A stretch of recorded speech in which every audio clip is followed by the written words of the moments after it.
Donc on est là au BPC avec Louis, que vous connaissez sous le nom de The Prep Dad sur Instagram. T'as pas de chaîne YouTube encore? J'ai pas de chaîne YouTube. Bientôt sur YouTube. On s'est retrouvé là en Thaïlande à Bangkok et on s'est dit pourquoi pas se faire une petite séance. Donc là on va partir sur une petite séance pool. J'avais fait déjà ce format sur YouTube. En gros on va s'entraîner comme si on s'entraînait normalement. On va avoir des discussions qu'on aurait eues comme si on était là pour passer du bon temps et on partage ça avec vous. Pour les gens qui ne te connaissent pas encore, Louis, tu peux te présenter rapidement? Je m'appelle The Prep Dad, je fais du coaching. Alors je m'appelle pas The Prep, je m'appelle Louis, The Prep Dad sur Instagram.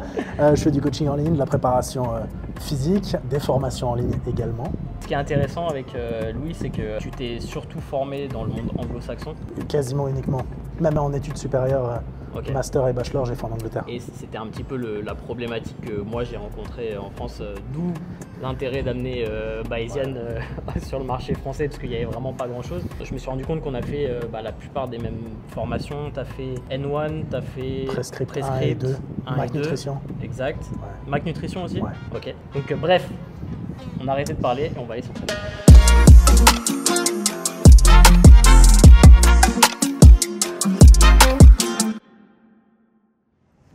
C'est quoi? Je vais... Mais tu peux baisser sinon le siège d'un cran là, en hauteur, non? Ouais, mais toi c'est ton setup là. Non.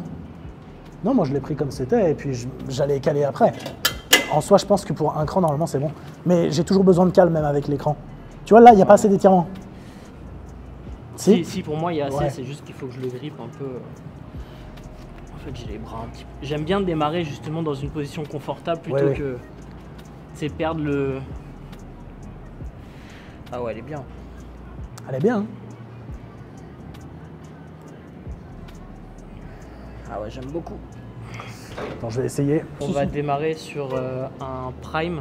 C'est une copie de Prime, mais c'est vraiment la même machine avec quelques améliorations, comme disait Louis, au niveau des poignées qui sont un petit peu plus fines et qui sont plus confortables. Et là, tu l'as chargé du coup sur la position étirée. Ouais. On est d'accord? Il y a 3 endroits pour mettre, donc position étirée, donc le plus de poids au démarrage. Position mid-range, quand vous allez être à la moitié du mouvement, c'est là où vous allez avoir plus de poids. Et la dernière position, c'est pour être la plus lourde à la fin, ce qui, pour un exercice de dos, n'a pas trop de sens parce qu'on est généralement quand même plus fort dans la position étirée ou mid-range. Au niveau de l'équilibre, après, j'imagine quand tu as trop de poids ici, ça fait un peu bizarre sur la fin du mouvement. Après, moi, ce que je fais, c'est que la première, je charge toujours le plus à l'étirement, mais je mets quand même du poids en bas et à ma deuxième série, j'enlève tout le poids en bas et je mets en mid-range. Et à la dernière, je mets que mid-range à étirer. Ok. Mais la première, c'est la seule où je la charge en position raccourcie. Ok. Parce qu'après, en fait, quand tu tires et que tu as beaucoup à l'étirement et que tu tires d'un coup, en fait, là, il n'y a vraiment rien. Et c'est pas agréable, en fait. Tu mets combien pour ta série de travail? Il y a 4 plaques par côté. Ok, on va déjà faire 2 plaques en plus.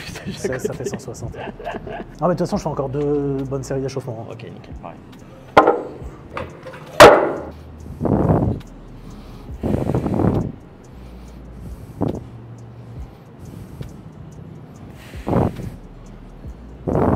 Louis vient de m'expliquer qu'on a chargé du coup 2 plaques sur la position étirée, 1 plaque sur le mid-range et il va travailler du coup avec 80 de chaque côté et il va rajouter 10 en haut, 10 au milieu pour avoir justement un équilibre par rapport à ce qu'on disait avant, c'est que si tu mets tout le poids sur la position étirée, tu te retrouves en haut et ça fait un peu vide, non? Ah, c'est ça, et puis en fait au final, durant le mouvement, tu as de la tension sur une quinzaine de centimètres. Ouais, c'est clair. Et moi, ça va me suffire. Est-ce que tu veux mes sangles? Non. Sur ce genre d'exercice, j'ai pas trop de problème. C'est plus sur RDL, shrug ou des trucs comme ça, mais... 3.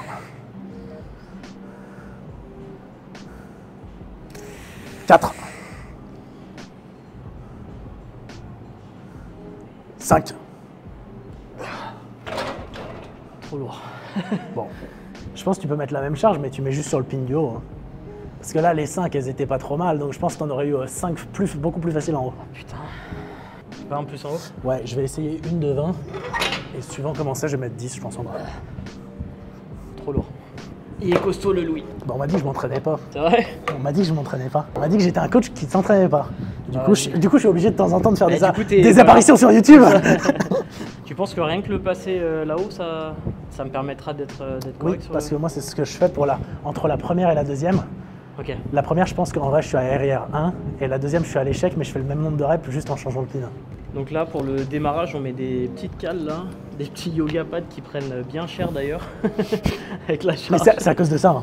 Louis, ça lui permet de mettre les sangles confortablement Ouais. au démarrage. Après, il tire, les cales elles tombent et après, il a quand même une position d'étirement. C'est le problème avec ce genre de machine, c'est que si t'as pas de cales comme ça, bah soit tu es obligé d'attraper d'un côté après de l'autre et pour mettre des angles comme peux ça, pas c'est mettre les l'enfer. sangles, Soit bah, tu sacrifies ta position d'étirement, ce qui est, comme on le sait, peut-être pas Dommage. idéal.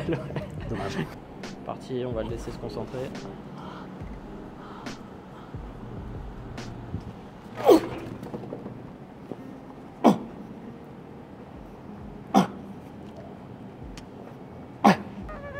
Allez. Ah, il s'entraîne pas terrible en fait. Hein. J'ai de temps en temps. Moi, je fais un full body une fois par semaine. Pareil.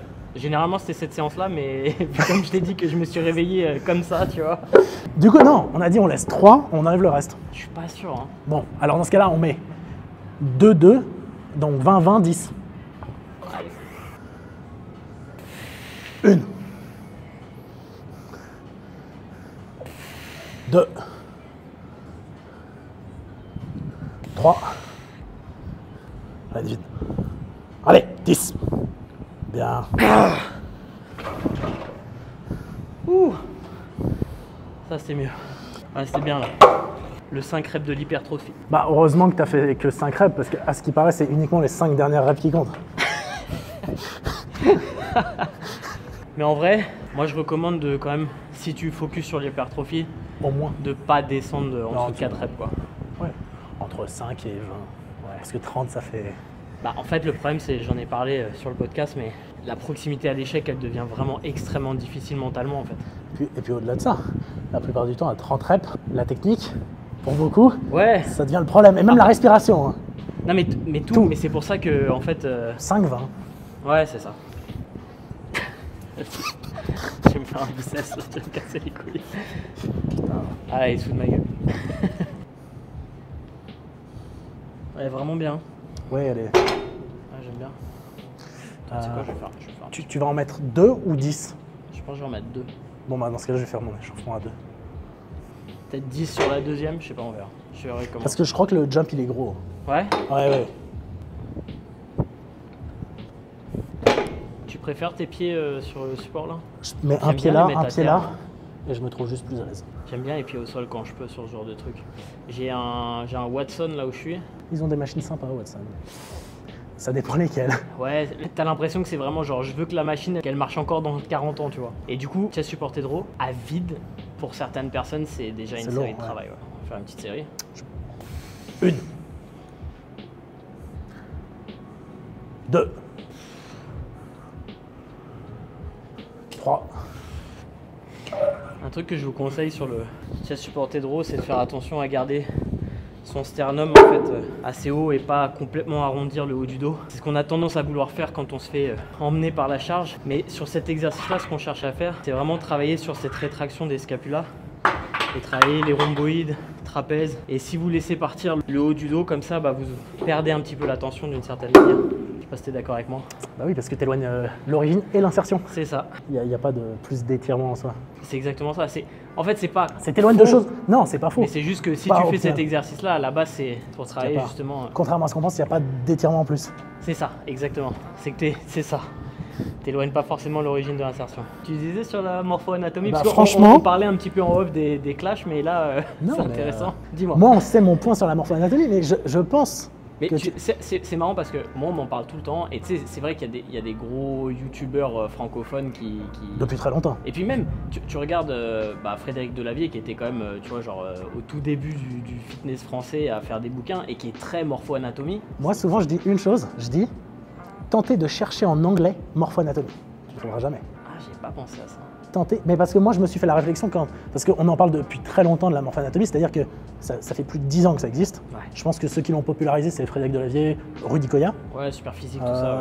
Ouais. Et on peut entendre les arguments qu'il y a. Mais quand on fait des recherches un peu en anglais ou même sur du coup des recherches parce que c'est quand même important, il n'y a rien. Et puis encore une fois, il y a une incompréhension de la part de certaines personnes quand on dit par exemple biceps court.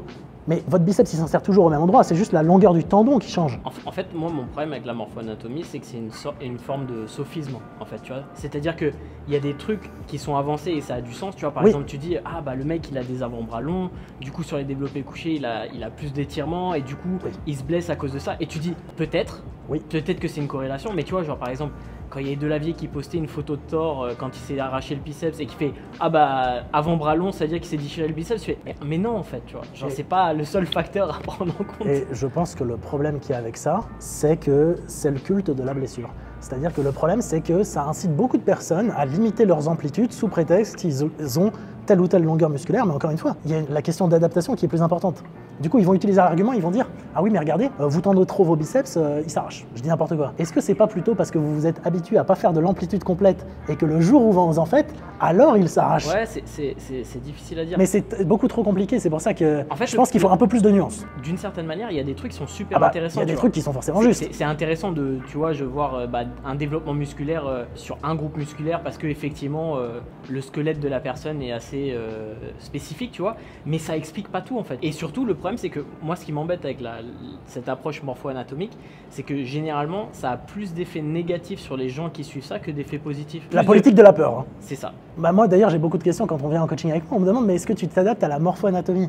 Bah moi, ce que je dis, c'est que je m'adapte à la manière dont la personne bouge dans l'espace. Mais c'est ça le plus important. Parce que demain, est-ce que sur le papier, parce que vous n'êtes pas fait pour faire un squat sur le papier, est-ce que vous ne pouvez pas faire un squat en réalité? Bah ça dépend. Et de la même manière, tu vois, je parlais des avant-bras longs. T'as un mec qui peut avoir des avant-bras longs et qui va effectivement avoir des problèmes d'amplitude sur les exercices de développé, mais ça se trouve, il a des omoplates qui bougent super bien et du coup, il arrive à bouger super bien aussi, tu vois. Ce qu'on voit, ce qui compte réellement, c'est comment on dit en français, la convexité de la cage thoracique, la largeur des épaules, notamment par rapport au grand dorsal, si vous devez plus faire de l'unilatéral ou que vous pouvez quand même faire du bilatéral, c'est les deux choses surtout les plus importantes. Ensuite, on a peut-être... Ah oui, il y a aussi le degré où votre deltoïde latéral s'insère plus ou moins vers l'avant et à quel point vous devez aller dans le plan scapulaire.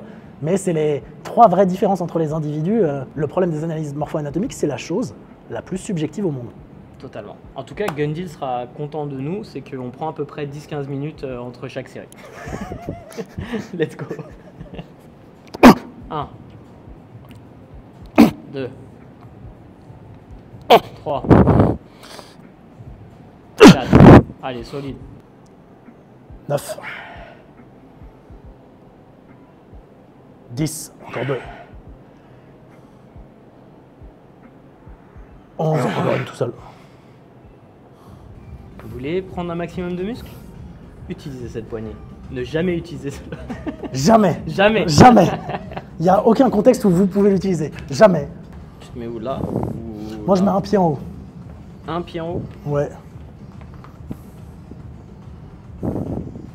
C'est quoi? Montre-moi. Fais-toi...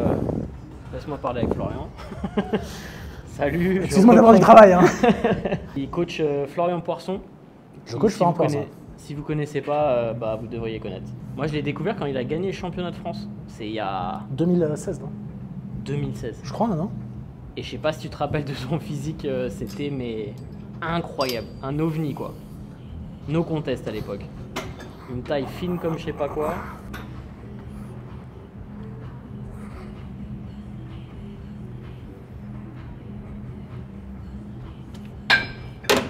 Les 2 reps d'échauffement. Surtout pas faire plus. Hein. C'est vrai, vous vous épuisez, le système nerveux. Arrête de dire des conneries. Quoi? T'as pas le droit de dire ce genre de conneries sur ma chaîne.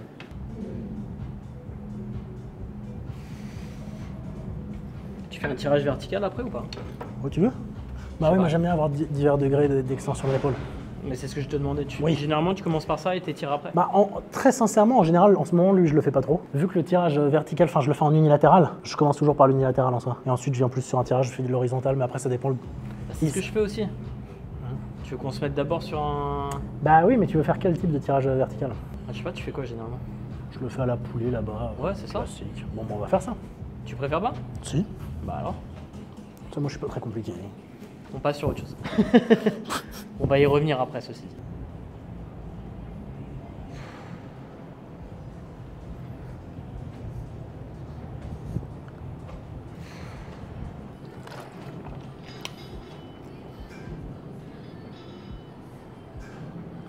Magnifique.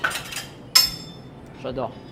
Ça, c'est vraiment un de mes exercices préférés pour les fibres iliaques du grand dorsal. Ouais, bah, les autres, elles se développent pas, hein. Alors toi, tu fais à l'inverse de moi, quoi. Parce que j'étire autour de la cage thoracique. J'enveloppe mon grand dorsal autour de ma cage thoracique. Non, En vrai, il a pas tort. Après, pardon. Ah merde. il a pas tort. Après, si vous avez un petit peu l'acromioclaviculaire un petit peu sensible, ça peut être problématique chez certaines personnes. Ouais, ça dépend de ta morpho-anatomie. C'est ça. De toute façon, Nevin, on viendra nous dire, ne les écoutez pas, ils ne s'entraînent pas. Exactement. Regardez à quoi ils ressemblent. Pourquoi on irait écouter ces gens-là? Ils n'ont jamais rien fait. Tu fais quoi sur ta série là, hein? Oh, bah, Tu en mets réel... full stack? Bah là, je pense, ouais. Bon là, du coup, je vais mettre les sangles parce que les poignées, elles sont pas très agréables. Et ça va me permettre de pas faire ma petite pute sur les dernières reps. N'est-ce pas, monsieur? Bah après, Chris Bumstead ne met pas de sangle de tirage.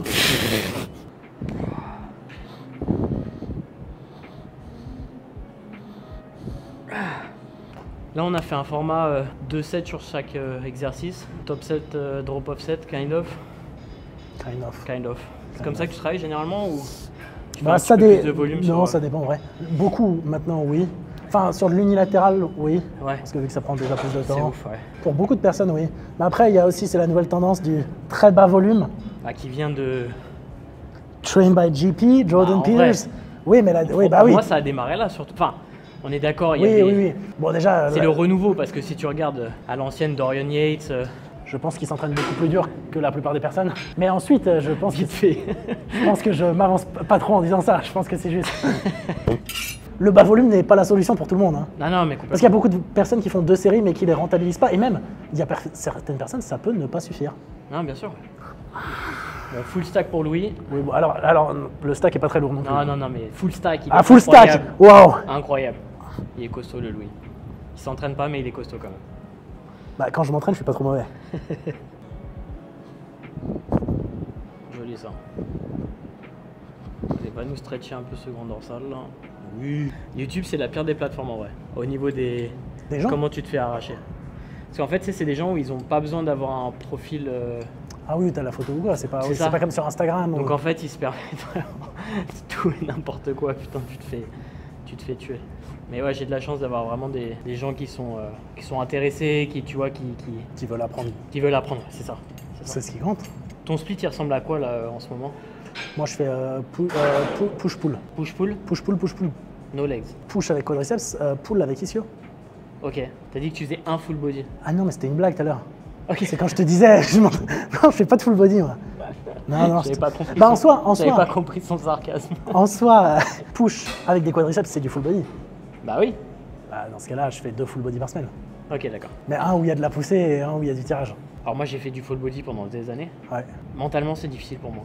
Tu vois, Ah bah moi je trouve... d'arriver à tout faire. Bah oui, c'est pour ça que j'apprécie vraiment pas ce format-là d'une manière globale. Parce que je trouve que pour l'adhésion, c'est compliqué. C'est ça. J'étais genre, vas-y, science-based, bah oui, fréquence de ouf et bah tout oui. machin. Mais après, t'as le problème de l'adhésion, de genre, est-ce que t'arrives à suivre quoi. Ce qui est bien avec push ou pull, c'est que déjà tu peux tout le temps prioriser les ischios ou les quadriceps, alors que souvent si tu fais une séance leg, même en termes d'énergie, c'est au détriment de l'un ou de l'autre. Ouais. C'est pour ça que j'aime bien push une où je commence par les quadriceps et une par les pecs, et pull une où je commence par le dos et une où je commence par les ischios. Ouais. Allez.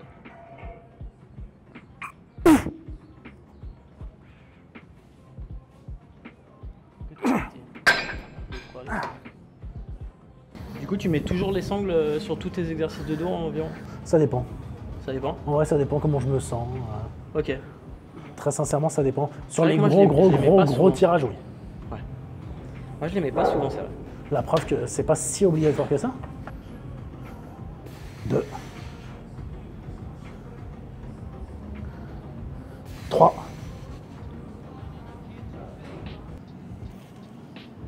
Bien. Le mec me fait aller à l'échec sur toutes mes. Bah oui, mais c'est normal parce que du coup, t'as le. Moi, j'ai entendu Paul Carter. Allez, t'en as encore là. Pourquoi The Prep Dad d'ailleurs? C'était pas un dad. Mais parce que Que je l'histoire, sache. c'est que. J'ai déjà raconté Est-ce ça. que t'es un dad? Non. Un jour, il y a une de mes clientes, je sais pas parce que je la préparais. Elle m'a dit, bah, t'es comme mon père. Et ensuite, c'est dit là, The Prep Dad. Prep, et puis voilà. Est-ce qu'elle t'appelait Daddy? On coupe ça. Là, on a fait quoi? C'est 4e exo. Et puis là, on va faire un peu de biceps incliné. Ouais, Et c'est ça. Généralement, je fais un peu derrière d'épaule là, mais en vrai, sur tous les tirages qu'on a fait, je pense qu'on est bien. On fait quoi en biceps? bah, moi, j'aime En bien bas faire du curl incliné halter en prise neutre. Ok, Et ensuite, je fais du pulley en short ou en mid-range. allez, let's go. Futur Chris Bumstead. Jamais de la vie. Et puis même si je le voulais, je le pourrais pas. Allez, futur Chris Bumstead bis. Il y a la couleur des cheveux qui va avec. Tu fais beaucoup de marketing du coup ou pas trop? Jamais. Jamais. Rien. Bouche à oreille. Mais moi, ce que je dis souvent, je dis une chose, je dis une réputation, t'en as qu'une. Donc autant. Ça, c'est très important de le dire. Hein. C'est le gros problème, on en parlait en off là, c'est les mecs qui font n'importe quoi avec. Tu sais, qui coachent des meufs et qui font n'importe quoi avec les meufs, ça c'est super problématique. Bah, ça, je préfère même pas en parler. C'est. Ouais. Donc là, on finit sur des biceps après du pull. Et ensuite, on va faire une position étirée. Enfin, même si là, on est déjà en position étirée en fait. Là, c'est étiré là. Bah ouais, tu voulais faire une position étirée? Non, avant. je voulais faire une position mid-range ou raccourci. Mais là, vu que j'ai fait mid-range, je voulais faire raccourci avec du saut du Alors butt moi, je kick. fais le contraire. Tu fais raccourci d'abord, parce Ouais. qu'on fatigue plus vite en position raccourci. Ouais. Pourquoi tu feras un raccourci après? Bon, il n'y a pas de raison. Pas de raison. Alors, la seule raison, c'est que de toute façon, au niveau de l'extension de l'épaule, on peut forcément surcharger beaucoup moins quand tu fais ça que quand tu fais ça. Donc, je préfère surcharger là et mettre beaucoup plus de stress mécanique dessus. Et ensuite, quitte à faire ça là, en même temps, c'est plus Regarde pour la travailler. caméra. Pardon. Parce que les gens ils ne voient pas là. Alors moi la théorie que j'ai, c'est un truc qu'on a discuté en long, en large et en travers avec Kyle, c'est ramener du sang dans le muscle justement sur une position raccourcie et ensuite passer sur une position étirée, tu vois. Je pense que ça dépend des exercices. Bah moi j'y pense en particulier biceps, quadriceps, mais j'aime bien travailler comme ça. Après, Parce que là, on pourrait argumenter qu'en faisant du prise neutre, on travaille aussi l'avant-bras. Donc, pourquoi pas le faire avant alors qu'il y a plus de groupes musculaires engagés. j'ai pas dit que t'avais faux ou que t'avais raison. Hein. Mais je sais que j'ai pas tort. non, et puis aussi, là, si on le fait aussi après, moi, si j'aime bien faire un raccourci en haut, c'est pour travailler au niveau de l'extension de l'épaule. Enfin, c'est un exercice accessoire pour les biceps où il y a deux fonctions vu que tu travailles l'extension de l'épaule. Ce que lorsque vous faites du bodybuilding, vous faites probablement rarement. C'est pour ça qu'il y a beaucoup de personnes qui ont du mal à lever les mains au-dessus de la tête. En plus, quand tu regardes, tu fais jamais de mouvement où. Enfin, tu vois, un mec sédentaire, il va jamais chercher un truc au-dessus de sa tête en fait. Non, Et bah, après, ils arrivent, ils se mettent à la salle, ils font développer halter, tu vois, genre vertical, traction et tout. Ils font ah, mes épaules, j'ai mal, etc. Bah ouais, parce qu'en fait, t'y es jamais quoi. Puis même les différents axes qui sont choisis souvent sont peut-être pas les bons. J'espère que cette vidéo et cet entraînement vous a plu. Si vous retrouvez Louis, bah, vous avez les liens là devant vous et dans la description. Merci pour ce petit training. C'était Merci très, très Lévin cool. pour ce petit training. Et puis je pense qu'on retrouvera Louis sur un podcast si tu acceptes de faire partie de Fitness Logic Radio. Et comme ça, En on mixé ira. à la caméra, je vais dire oui. Hein. Il a pas le choix. C'est pour ça que je lui demande à la caméra et pas en off, pour Je vais pas dire qu'il oui pour être puisse me dire sympa. non. Non, bah oui, évidemment. Et bah, lâchez un commentaire, si vous aimez bien ce format, abonnez-vous, appuyez sur la cloche de notification pour savoir quand je sors une prochaine vidéo, et on se retrouve dans la prochaine.